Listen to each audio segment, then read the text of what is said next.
किसी भी Excel file को हम CSV फाइल के अंदर कैसे कन्वर्ट करते हैं। ये हमारी एक्सेल फाइल है, इसको हम CSV फाइल के अंदर कन्वर्ट करेंगे। तो फाइल के ऊपर हम क्लिक करेंगे, सेव एज।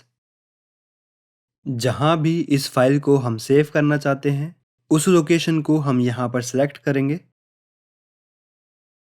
लोकेशन सेलेक्ट करने के बाद फाइल को हम यहाँ पर नाम दे देंगे।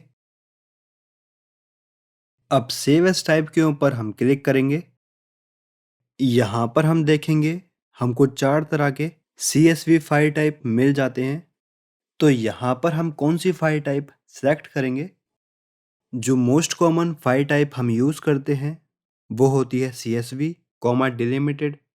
मैक्सिमम टाइम हम इसी फाइल टाइप को यूज़ करते हैं। ये फाइल टाइप हमारी यूज़ होती है विंडोज़ ऑपरेटिंग सिस्टम के लिए। ऐसे ही ये सेकंड फाइल टाइप है CSV मैकिन्टॉश। इस फाइल टाइप को हम यूज़ करते हैं मैकिन्टॉश ऑपरेटिंग सिस्टम के लिए। ऐसे ही ये CSV फाइल टाइप है MS DOS सिस्टम के लिए। ऐसे ही यहाँ पर ये लास्ट CSV फाइल ऑप्शन है CSV UTF-8 कॉमा डिलिमिटेड।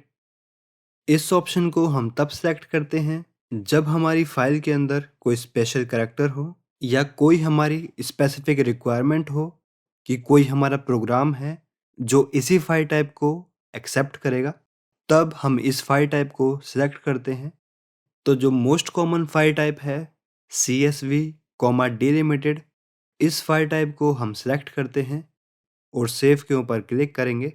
ये हमारी एक्सेल वर्कबुक CSV फाइल के अंदर कन्वर्ट हो चुकी है। इसको हम ओपन कर लेते हैं। यहाँ पर हम देखेंगे कि जो हमारा डेटा था वो इस तरीके से हमको शो हो रहा है।